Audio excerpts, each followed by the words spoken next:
Some of you might have seen this video, but it's too long, so I've made it my mission to adapt it into a no-yapping version. So, Screams of Silence, The Story of Brenda Q is an episode of Family Guy where Quagmire's sister Brenda is being abused by her boyfriend Jeff.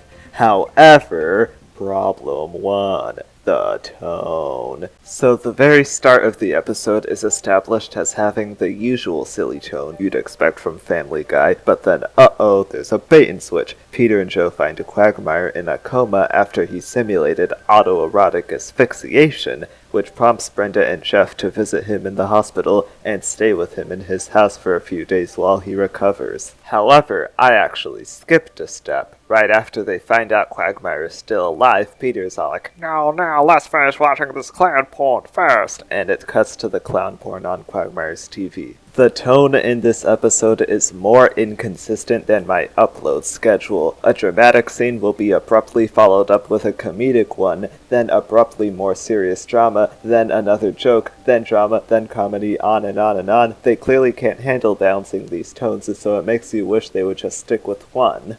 Not only that, and I get why you'd want to include jokes in an episode like this, but Family Guy's typical brand of humor, especially in Season 10, isn't really suitable for a story about domestic abuse, which is actually portrayed in a quite serious matter. But the placement of jokes, and maybe even a select few, make you wonder if they actually want you to take this story seriously. Maybe it would be a little more forgivable in one of the earlier seasons, but we're well over 100 episodes in. At this point, Family Guy has already well established itself as a show focused on making you laugh first and think second, so it seems a little inappropriate for the show to approach this topic at all. Speaking of which, problem 2. Jeff and Brenda are garbage. But first, I have not been through, nor am I well educated on domestic abuse. If you or someone you know fills the gap, however, please consider contributing to the conversation in the comments. That said, Jeff and Brenda are very uninspired as characters and very blatantly dysfunctional as people. When they first show up on screen, things have already gotten ugly. Even before they show up, Peter tells Lois they're coming and she immediately says, "Doesn't he beat her?" In fact, this isn't even their first appearance in the show. They previously showed up in the Season 8 episode, Jerome is the New Black, except in that episode it was actually funny because you weren't supposed to take it seriously, and it wasn't even the focus, it was a one-off gag. The episode was actually about Brian trying to get on good terms with Quagmire after learning he hates him, and also about Peter being jealous of Lois' ex-boyfriend, but the point is, Jeff and Brenda were literally not meant to be characters. It's like the mindset for creating this episode was, well, we haven't made an episode about abuse yet, but they had no idea how to develop the couple in question, so they just went with delusional and insecure. Literally, this is the level of dialogue we're dealing with. You know, you don't have to stay with a man who treats you that way. Oh, Jeff's sweet. You don't see how soft and gentle he hits me when we're alone. We're watching Leno, you bitch! His soft, gentle humor connects effortlessly with my mainstream sensibilities!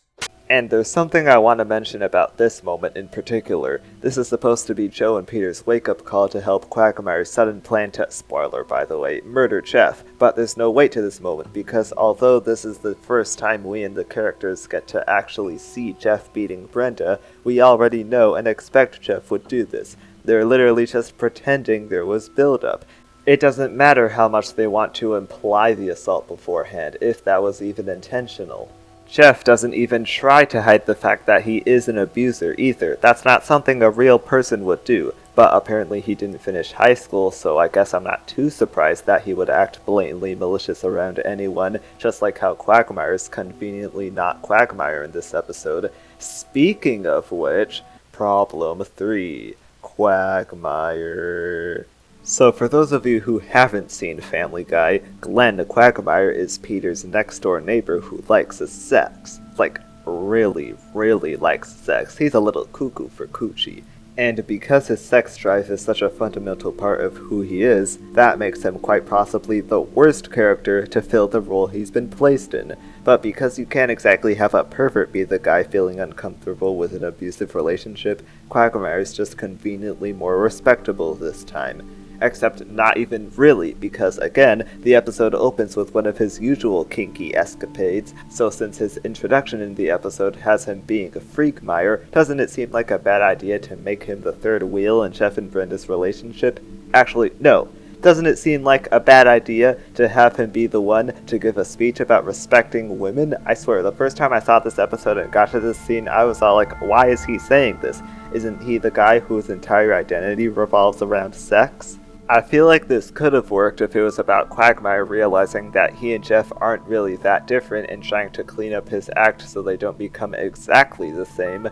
I mean, they don't really seem too interested in having his perverted side on display anymore, so that could have actually been a great send-off to the old Quagmire, but instead, we just got the bad guy is being bad and must be stopped. It's crazy, man, especially since the show has been self-aware and smart before. So in conclusion, my video is better, na na na boo boo.